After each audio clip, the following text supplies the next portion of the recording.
Bien, hay poder en el nombre de Jesús. Bueno, vamos a ir a la palabra del Señor, San Juan, capítulo 3. No creo que pueda dar toda la lección en esta mañana, la última lección sobre evangelismo. Y quisiera enseñarles bajo el tema, lecciones de Jesús para ganar almas. Lecciones de Jesús para ganar almas. Voy a esperar que pongan ahí en la pantalla el lema. San Juan capítulo 3, vamos a leer desde el versículo 1 al 15. Vamos a leerlo antifonalmente, pero ustedes lo van a leer fuerte para que se escuche en la grabación y los que están allá mirándonos por las redes sociales puedan escuchar. San Juan 3, versículo 1 al 15. Había un hombre de los fariseos que se llamaba Nicodemo, un principal entre los judíos.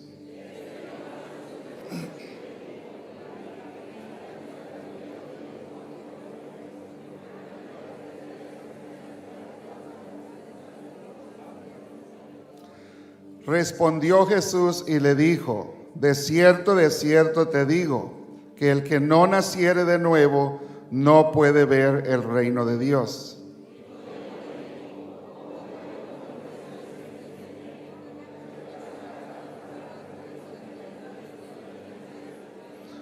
Respondió Jesús: de cierto te digo, que el que no naciere de agua y del Espíritu no puede entrar en el reino de Dios.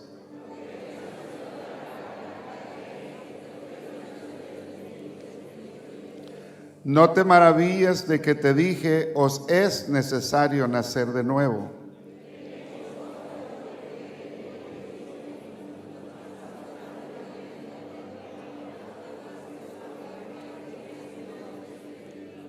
Respondió Nicodemo y le dijo: ¿cómo puede hacerse esto?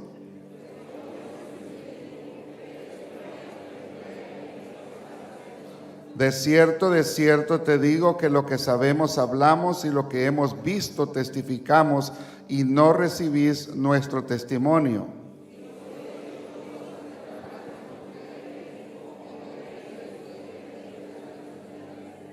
Nadie subió al cielo, sino el que descendió del cielo, el Hijo del Hombre que está en el cielo.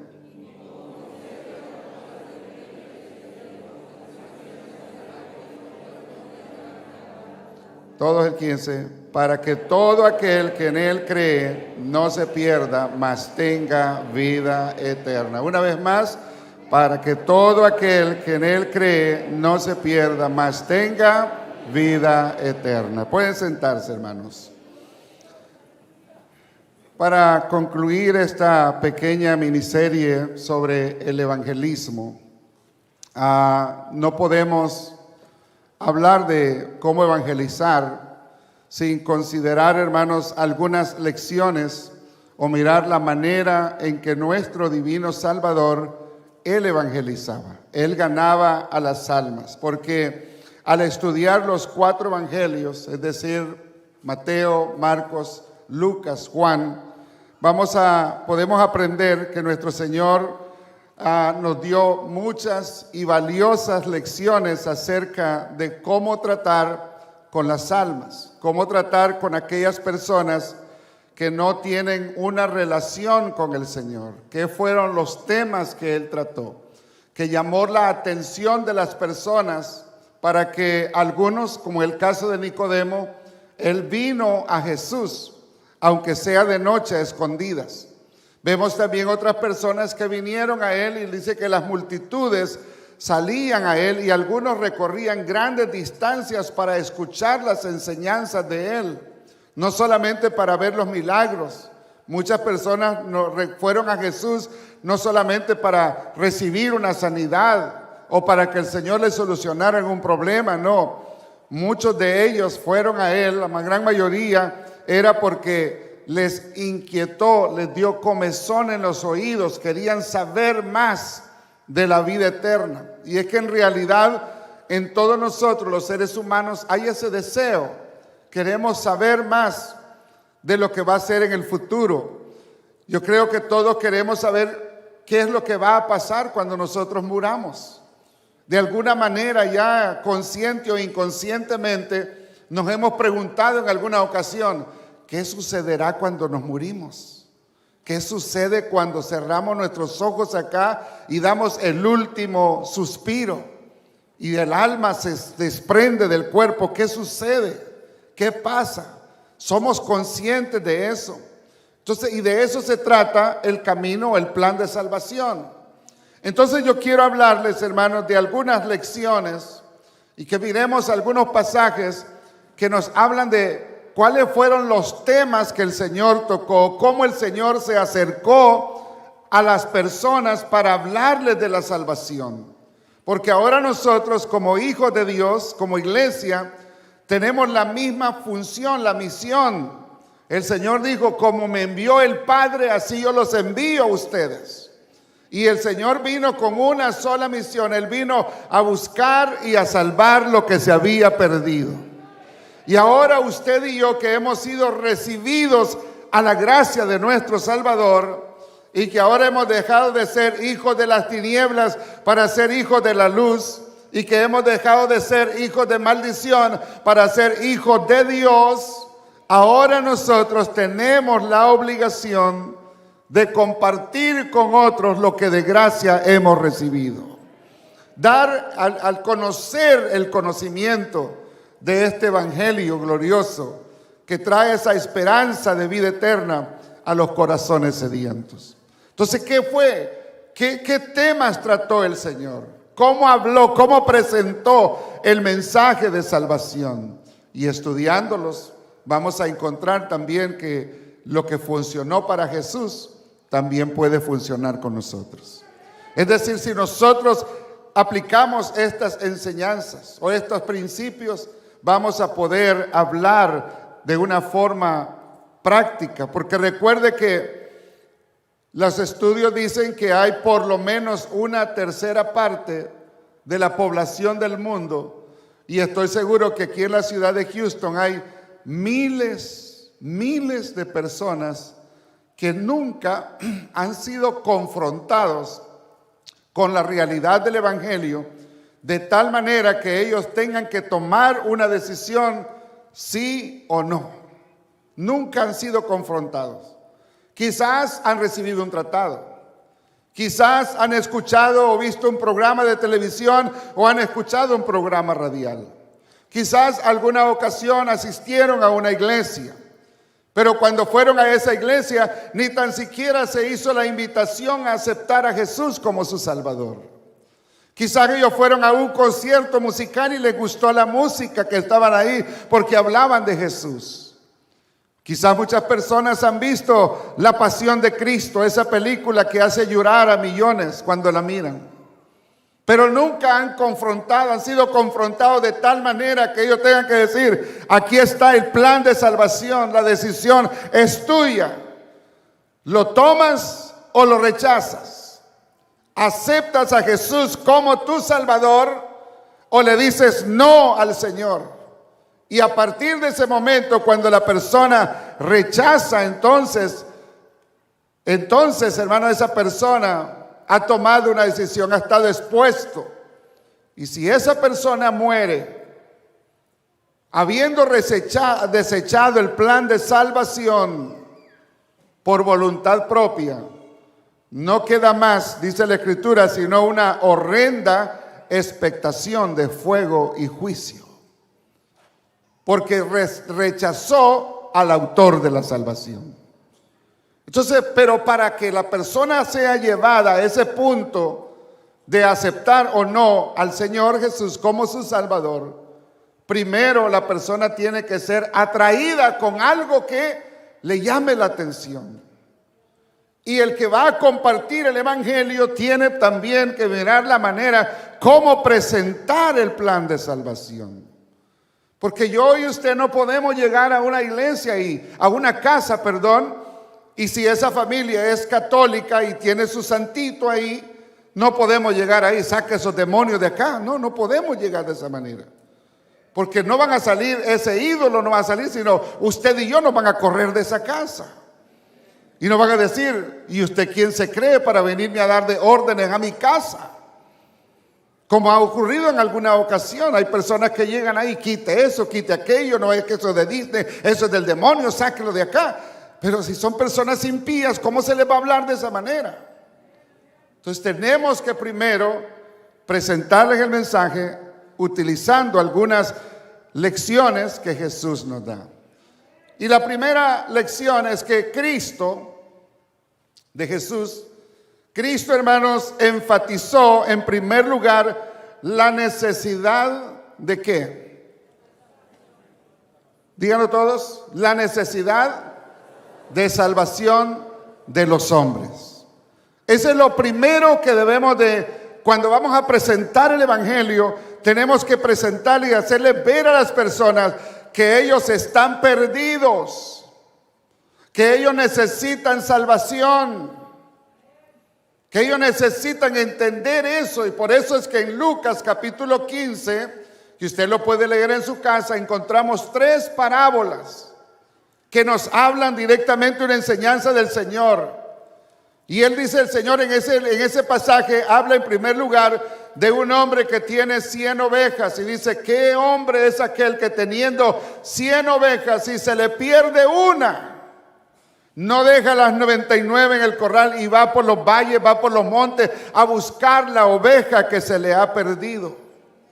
Y una vez que la encuentra, dice, se la pone sobre su hombro y regresa contento, alegre a casa, y llama a sus amigos y les dicen, alégrense conmigo porque he encontrado la oveja que estaba perdida. Y eso habla de aquella persona que está apartada del Señor, que está perdida en este mundo, que nunca le ha resplandecido la luz del evangelio. Y nosotros tenemos que ir. Es bonito estar aquí en la iglesia, pero tenemos que ir allá afuera y buscar esa oveja perdida. Y una vez que vuelvamos con esa oveja perdida, debemos de cargarla y regocijarnos todos aquí en la iglesia, a hacer fiesta. ¿Por qué? Porque alguien que estaba perdido ha sido hallado. Luego el Señor habló de una mujer que teniendo 10 dracmas o 10 minas o 10 monedas, que era una dote que recibía la novia y la guardaba, porque en caso de que el marido la despidiera por cualquier cosa, entonces ella tenía esa pequeña alcancía, esas monedas de valor, y podía sustentarse. Pero si se encontraba de repente que perdía una de esas monedas, que dice, enciende la luz y comenzaba a barrer la casa y todo, y a meter su mano debajo de los muebles hasta que encontraba la moneda. Y una vez que encuentra la moneda, dijo el Señor, va con sus amigas y le dice, miren, alégrense, he encontrado la moneda que se me había perdido. He encontrado, hablando de la necesidad de los hombres que están lejos de Dios. Y luego el Señor habló del hijo pródigo, aquel hijo menor que le pidió la herencia a su padre y se fue y anduvo perdidamente. Pero después de que vino un hambre, gran hambre sobre aquella tierra, el muchacho volvió en sí, regresó a la casa y todavía no había llegado a casa cuando su padre salió, lo abrazó, mandó a traer el vestido, le puso zapatos, le volvió, mandó a matar el becerro más gordo, hizo fiesta. Y cuando su hermano estaba enojado que no quería entrar, el padre sale y le dice, ¿por qué estás enojado? Es que mira, todo el tiempo te he servido y nunca me has dado un cabrito para disfrutar con mis amigos. Y le dice, pero vino tu hijo que ha gastado tu dinero viviendo perdidamente, andando con ramera, a él sí le haces fiesta. Y el padre le dice, ¿cómo no vamos a hacer fiesta? Si este hijo estaba perdido, estaba muerto y ya resucitado, ha vuelto a casa. Así mira Dios las almas, hermanos. Por eso dice la Biblia que hay fiesta en los cielos, hermano, cuando un pecador se arrepiente. ¿Por qué? Porque no hay nada que alegre más el corazón de Dios que cuando una alma decide entregarse a Él de voluntad propia. Porque para Jesús la salvación de las almas es lo más importante. Por eso es que Él enfatizó la necesidad de salvación de los hombres que están perdidos. Miramos ahí 2 escrituras también. Cuando hablamos de Zaqueo, publicano, un cobrador de impuestos, odiado por su misma gente porque él era judío. Sabe que Jesús va pasando por Jericó y él, como era bajito, pequeño de estatura, se subió a un árbol para verlo. Y cuando Jesús lo vio, le dice: Zaqueo, date prisa porque hoy quiero que me invites a unas fajitas a tu casa. Quiero que me invites, voy a cenar contigo. Y Zaqueo, claro, se regocijó. El hombre más importante está pasando por ahí y me dice que yo lo invite. Ven, claro que sí. Los publicanos y las otras personas, los fariseos, comenzaron a decir: mira, este hombre, un pecador, come con esta gente mala que anda robando ahí. Y de repente Zaqueo, que está sentado en la mesa, se levanta: Señor, he aquí, la mitad de mis bienes doy a los pobres, y si en algo he defraudado a alguien, se lo devuelvo cuadruplicado, como decía la ley. Se lo devuelvo 4 veces. Si le robé $100, le voy a regresar $500. Entonces Jesús le habló y le dijo: hoy ha venido la salvación a este hogar. Hoy ha venido, y no solamente dijo eso, sino que dice ahí: porque el Hijo del Hombre, ¿qué vino a hacer el Hijo del Hombre? Vino a buscar y a salvar lo que se había perdido. Así como aquel pastor que fue y buscó la oveja perdida, el Señor ahí vino a buscar a nosotros que estábamos perdidos. Y así ahora que nosotros que hemos sido hallados, ahora tenemos la necesidad de ir y buscar a un perdido también, para que venga y sea parte de esta gran familia.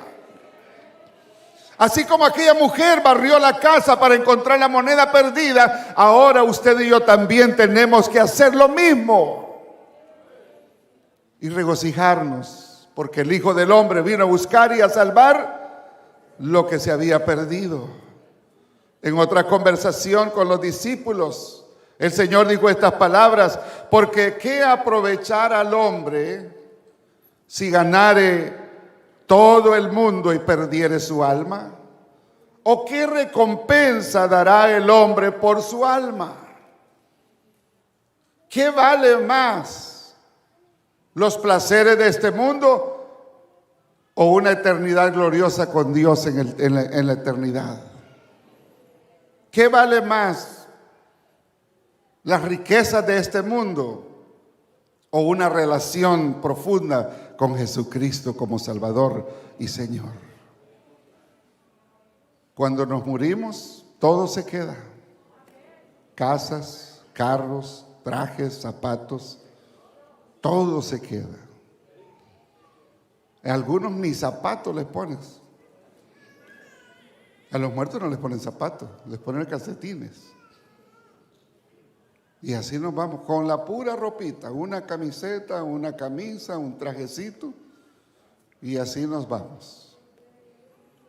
Y si le ha ido bien, le van a comprar una caja ahí que valga sus $12,000. Pero ¿de qué sirve? Nadie va a ver esa caja. Solo la van a ver 2 días.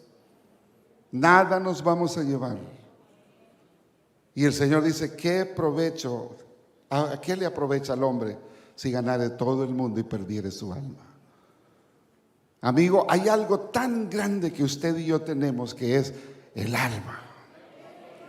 Y el alma es la parte inmaterial del ser humano, es la parte eterna, lo que no muere. Este cuerpo muere, polvo eres y al polvo volverás, pero dentro de este cuerpo hay un alma. Este cuerpo se desgasta, pero el alma no se desgasta. El alma vivirá por la eternidad. Entonces, las necesidades de los hombres que sean salvos, eso es un hecho que Cristo lo enseñó. Entonces tenemos que hablarle a las personas y decirle: usted necesita ser salvo, porque usted tiene un alma que la va a perder el día que usted se muera si no tiene a Cristo en su corazón. Lo segundo es que Jesús enfatizó el pecado. Jesús no le sobó la espalda a nadie. Jesús fue un hombre que le habló directamente la palabra de Dios a los hombres. Y nosotros también no podemos congraciarnos con las personas. El problema de muchos predicadores hoy en día es que solo hablan de prosperidad, solo hablan de amor, pero no les hablan del juicio, no les hablan de la ira de Dios, no les hablan. ¿Sabía usted que Dios tiene dos caras? Si no es que sea hipócrita. Pero Dios, hermanos, Él es amor, pero Él es fuego consumidor. Y lo vemos en esa conversación. Cuando Jesús llega cansado al pozo de Sicar, al pozo de Jacob en Sicar. Y al mediodía, mientras que los discípulos se fueron a la aldea a buscar unos panes o algo de comer, Jesús se queda ahí intencionalmente. Jesús sabía todo eso. Jesús sabía que iba a llegar una mujer ahí a sacar agua, una samaritana. Y cuando aquella mujer llega con su cántaro y comienza a dar vuelta al pozo, Jesús se dirige a ella y le dice: ¿me puedes dar de beber? Y la mujer, que era samaritana, le dice: ¿cómo tú, siendo judío, me pides a mí que te dé de beber si tú sabes que entre judíos y samaritanos no nos llevamos? Es decir, tú no me caes bien a mí. Hay personas que nos van a rechazar al principio, pero note lo que Jesús le dice. Le dice: si tú conocieras el don de Dios, ¿y quién es el que te dice dame de beber? Tú le pedirías y Él te daría agua que nunca más volverás a tener sed. Entonces la mujer le dice: Señor, yo ya no quiero, estoy cansada de venir a este pozo, dame de esa agua. Y el Señor le tocó la llaga y le dijo: ve y trae a tu marido. Y aquella mujer se hace sincera con él y dice: Señor, no tengo marido. Y note la respuesta del Señor: bien has dicho, porque 5 maridos has tenido y el que ahora tienes no lo es tampoco. Le habló directamente a la palabra. Le hizo ver. Cuando uno evangeliza, uno va a encontrar personas que están mal. Y uno tiene que hablarles directamente. No está bien ser borracho. Eso no solamente te afecta a tu cuerpo, sino que arriesgas tu alma que se vaya al infierno. No está bien que uno ande de mujeriego o una mujer ande de hombre en hombre. No, tiene que ordenar su vida. Es decir, eso es hablar, enfatizar el pecado, no darle la vuelta. Estás mal, estás mal. Hay que llamar pecado lo que es pecado y justicia lo que es justicia, lo que es justo. Hace años leí en un libro de una historia de un hombre que había entrado en una relación con un amante y se fue con la amante y dejó a su esposa y sus hijos. Y cuando este hombre recibió la luz del evangelio, aquel pastor le dijo: tú tienes que dejar a esta mujer e irte con tu verdadera esposa, porque esta no es tu mujer. Allá tienes un hogar y tienes unos hijos que has desamparado por andar con esta mujer. El pastor tuvo que enfrentar a esa persona y decirle: eso, si tú quieres ordenar tu vida con el Señor, tú tienes que cortar con esta relación. Y aquel hombre le hizo caso, dejó al amante y volvió a su casa. Y fueron un hogar feliz. Así es el evangelio, así enseñaba y así evangelizaba Jesús. 5 maridos has tenido y el que ahora. Entonces, lo que Jesús le está diciendo: tú estás mal. Por eso la mujer le dijo: me parece que eres profeta, porque tú hablas la palabra con sinceridad. Y uno debe de ser igual. Uno debe de ser igual, hablar el pecado y decir: la borrachera no es pecado, el adulterio es pecado, fornicación es pecado. Así, pero en una forma amorosa, no en una forma grosera para ofender, porque hay maneras como uno puede hablar, hermanos, sin ofender. Ahora, también en Marcos capítulo 2, versículo 1 al 12, encontramos otra historia bien interesante.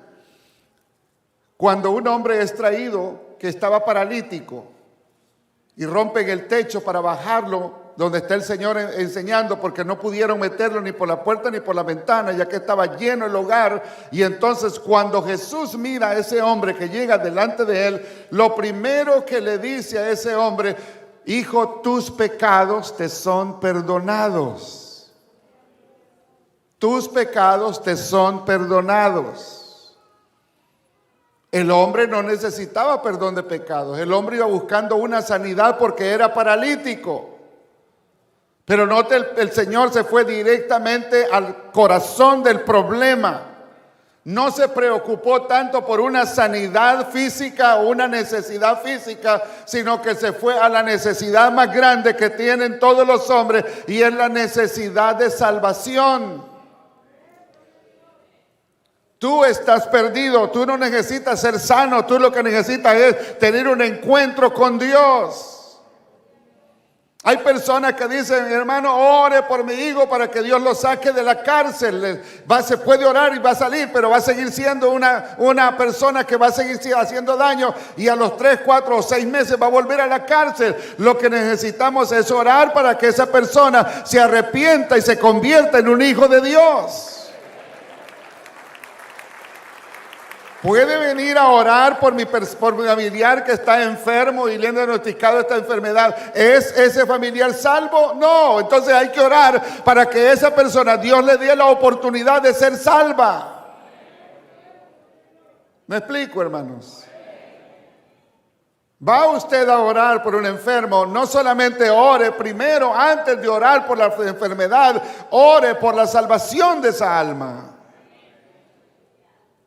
Y dígale a esa persona directamente: usted necesita arrepentirse, porque Dios lo puede levantar hoy y mañana usted no le va a ir ni a dar gracias a la iglesia, al Señor. En la iglesia al Señor no le va a ir a dar gracias. Ya miles de personas han sido sanados y nunca ponen un pie en la iglesia. Pero uno tiene la obligación de hablarles, porque Jesús se preocupó más: hijo, tus pecados te son perdonados.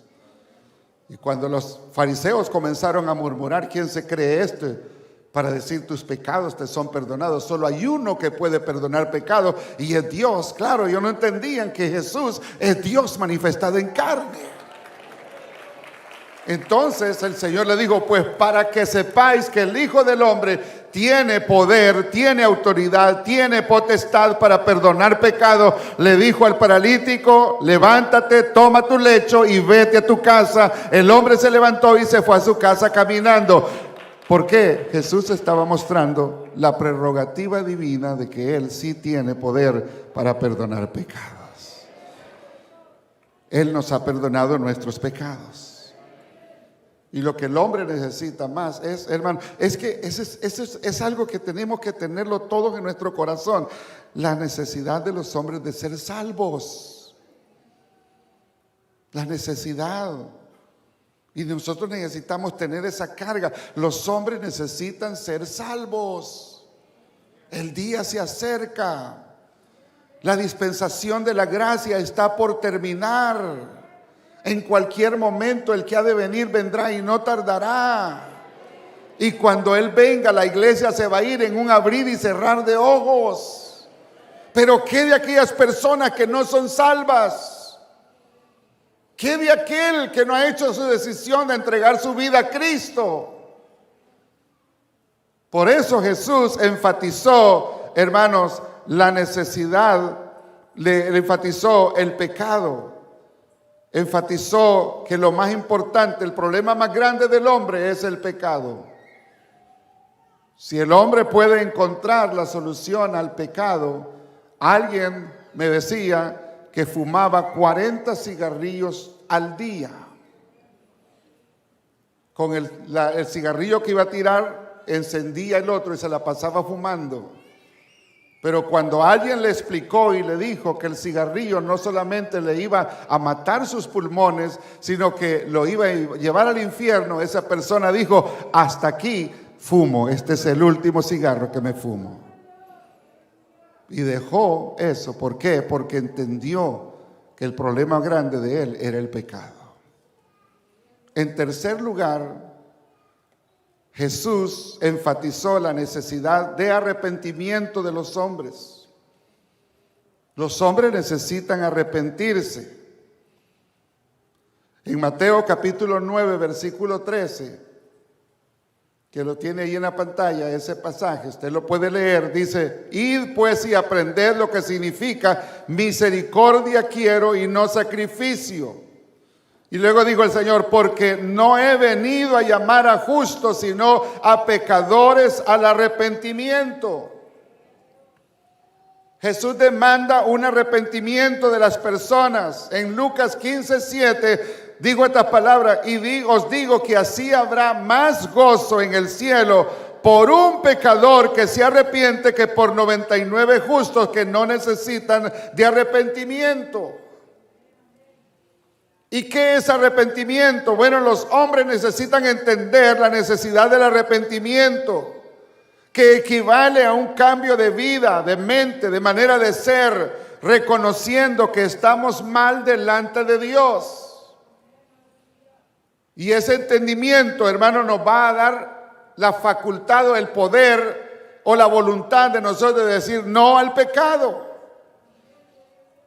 La persona que toma cerveza deja de tomar, el que fuma deja de fumar, el que le gusta andar en los bailes deja de ir a esos bailes porque se da cuenta de que eso Dios no lo creó para esas cosas.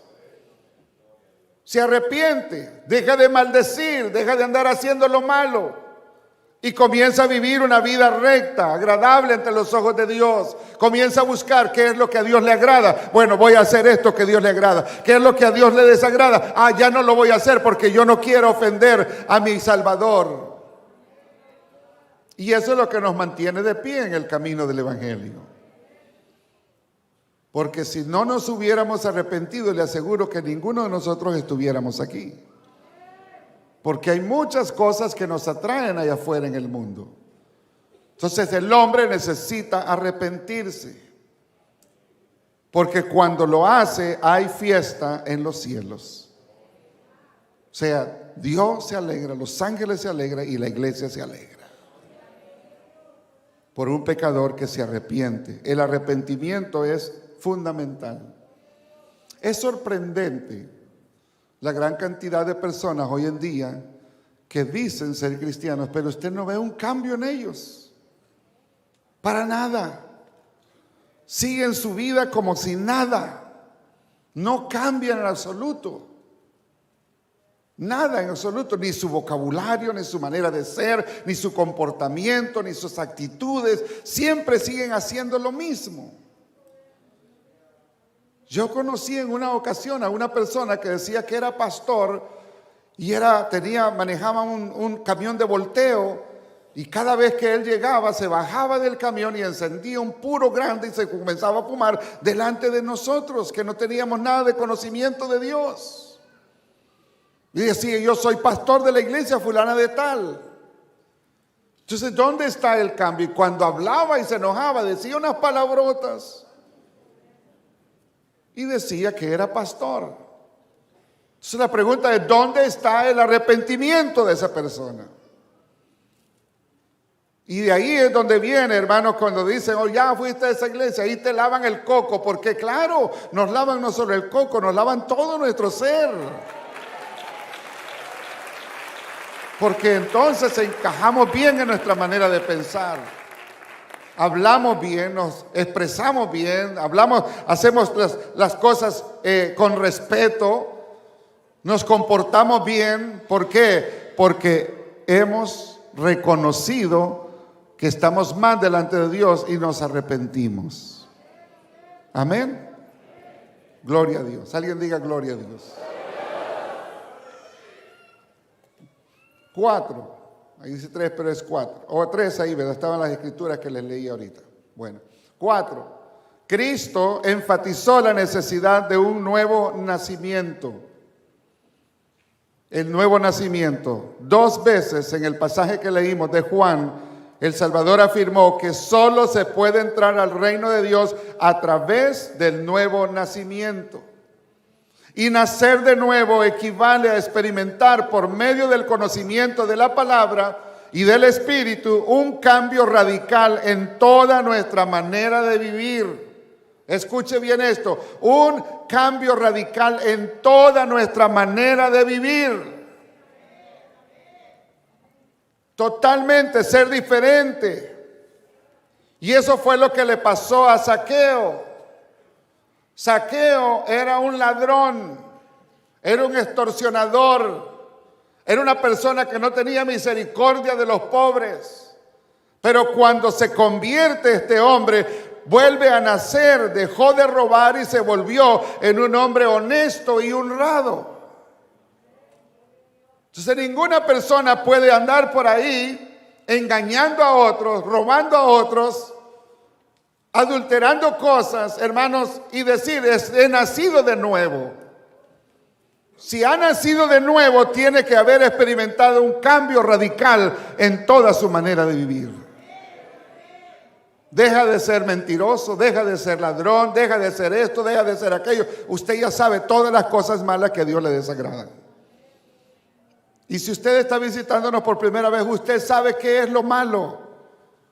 Porque hay una conciencia que le indica a uno y le dice, estás mal, eso no te agrada, eso no es agradable ante los ojos de Dios. No necesitamos dar una buena cátedra de eso para entender. Nicodemo, cuando llega al Señor, le dice, ¿qué puedo hacer? Notemos acá en el capítulo 3, versículo 1, dice que había un hombre de los fariseos que se llamaba Nicodemo, un principal entre los judíos, un miembro del Sanedrín, que era una composición de 70 ancianos que eran los que dictaban las leyes al pueblo de Israel e interpretaban la ley, la Torá. Dice que este vino a Jesús de noche y le dijo, Rabí, sabemos que has venido de Dios como maestro, porque nadie puede hacer estas señales que tú haces si no está Dios con él. Mire lo que el fariseo está diciendo. Reconoce que Jesús es un maestro. Pero Jesús no le sobó la espalda. Jesús le respondió y le dijo, de cierto te digo, que el que no naciere de nuevo no puede ver el reino de Dios. Nicodemo, tú dices que quieres bajar para el cielo, pero te voy a decir algo, si tú no naces de nuevo, no vas a entrar al cielo. Así de fácil. Tú necesitas nacer de nuevo. Y es por eso que hace 50 años atrás, cuando alguien se presentaba que era cristiano o iba a evangelizar, le decía, ¿has nacido de nuevo? A mí me dijeron eso, ¿has nacido de nuevo? ¿Por qué? Porque la persona tiene que nacer de nuevo. O sea, experimentar un cambio radical. Y eso es lo que por gracia de Dios nos esforzamos aquí en esta iglesia a enseñar. La persona tiene que ser diferente. ¿Sí o no? O usted puede decir es cristiano y andar en los bailes allá. Y por eso es que a veces, hermanos, nosotros para evitar contaminarnos con el pecado, dejamos hasta de andar en los estadios de fútbol allá con gente que no son cristianos, especialmente aquellos deportes donde están las porras bravas, ahí están hasta sin camisa y están tomando y están diciendo maldiciones. ¿Qué puede hacer un cristiano en ese ambiente? ¿O qué puede hacer un cristiano allá en una procesión, en un vía cruz, en una misa? Necesita nacer de nuevo. Nicodemo, le está diciendo el Señor, Nicodemo, necesitas experimentar un cambio en tu mente y en tu corazón si quieres llegar a Dios. La mayoría de los fariseos eran hipócritas. Se jactaban de su religiosidad, demandaban honores, robaban, ponían cargas sobre las demás personas que ellos ni con un dedo querían tocarlas. Nicodemo, tú necesitas renovarte. Tú necesitas cambiar. Y lo mismo tenemos que enseñar nosotros. ¿Quieres ir al cielo? Pues cambia, paga el precio. Amén. Al cielo se va de gratis. Pero si usted entra en una relación con el Señor, usted tiene que ser diferente. Dios le dijo, Abraham, sal de tu tierra y de tu parentela a la tierra que yo te mostraré. Tienes que dejar la idolatría. Tienes que dejar la manera como viven tus familiares. Tienes que separarte de ellos. Y la bendición no llegó hasta que Abraham se separó definitivamente de Lot. Entonces Dios le habló y se le apareció y le dice: levanta tus ojos y mira hacia el norte, mira hacia el sur, mira hacia el oeste y mira hacia el este, porque toda la tierra que pisare la planta de tus pies va a ser para ti y para tu descendencia. Hasta que Abraham se separó de eso. Quiere la bendición de Dios. Separémonos de las cosas del mundo y consagrémonos a vivir para el Señor. Amén. Y ya finalizando, Jesús enfatizó la realidad de la resurrección, vida eterna y un juicio de condenación. Jesús habló mucho de la resurrección. Y nosotros tenemos que hablar esto en Juan capítulo 5, versículo 28 y 29. No puse los textos ahí para que usted los estudie en casa. Dice: no os maravilléis de esto, porque vendrá hora cuando todos los que están en los sepulcros oirán su voz. ¿Sabía usted eso? Que si usted muere, su cuerpo va a ser puesto ahí en una sepultura. Pero viene un día cuando todos los que están en esos cementerios van a oír la voz del Hijo de Dios. Justos e injustos. Y por eso dice acá: y los que hicieron lo bueno saldrán a resurrección de vida. Van a entrar a un reposo, a una eternidad gloriosa, juntamente con Cristo. Pero los que hicieron lo malo, a resurrección de condenación. En Juan 11, 25 y 26, Jesús dijo: yo soy la resurrección y la vida. El que cree en mí, aunque esté muerto, vivirá. Y todo aquel que vive y cree en mí no morirá eternamente. Las personas necesitan saber eso. Usted necesita llevarle. Usted sabe que un día mañana usted va a morir, pero no se termina ahí. Usted va a resucitar. Porque ese fue el énfasis de Jesús. En Mateo capítulo 25, versículo 46, Jesús habló del día del juicio. Dice que irán unos al castigo eterno y otros a la vida eterna. No dice a la aniquilación eterna, no. Hay una denominación que enseña y dice que cuando uno se muere y llega el día del juicio, después que sean juzgados, el Señor va a deshacer el alma y ya va a dejar de existir, porque no hay infierno. La Biblia habla de un infierno donde el gusano del hombre no muere, es decir, la persona no muere. ¿Se puede imaginar usted estar en un lugar donde quiera morir y no pueda? Donde los gusanos le estén saliendo por los oídos, por las narices, y usted no pueda tener paz ni descanso en un tormento eterno. Bueno, Jesús no estaba hablando metafóricamente o parabólicamente, no. Jesús estaba hablando de una realidad. Por eso es que, hermanos, como último punto, es que Cristo enfatizó la realidad del infierno. La realidad del infierno. Hay un infierno aguardando a aquellas personas que no aceptan a Jesús. Pero hoy Dios, por Cristo, nos da la oportunidad de escapar del infierno. Amén. ¿Y no le gustaría a usted que toda nuestra familia vinieran a los pies de Cristo para que no se vayan al infierno? Pero no van a venir si nosotros no les hablamos. Tenemos que hablarles y ser insistente hasta que ellos puedan entender. Hablarles de eso. Alguien le habló, el hermano Brian le habló a este joven, y ahora este joven, después de varios años, ha entendido la necesidad de salvación de él. Y amigo, usted que está aquí en esta mañana escuchando, esta es una enseñanza para la iglesia, pero también es una reflexión para usted. Porque un día usted va a morir. Y cuando ese día llegue y usted parta de esta vida temporal a la eterna, ¿dónde va a pasar la eternidad? ¿Ha hecho usted su decisión de entregar su vida a Jesús, arrepintiéndose de todos sus pecados, considerando que está perdido y usted necesita volver a la relación con Cristo? Porque el hombre no nos creó para ir al infierno. Dios no nos creó para ir al infierno. Dios nos creó para que nosotros vayamos a la gloria. Y para eso vino Él a buscarnos. Y tiene la iglesia todavía aquí en esta tierra, porque todavía usted necesita ser salvo. Amén. Hay personas aquí que no son salvas. Y usted sabe que no lo es.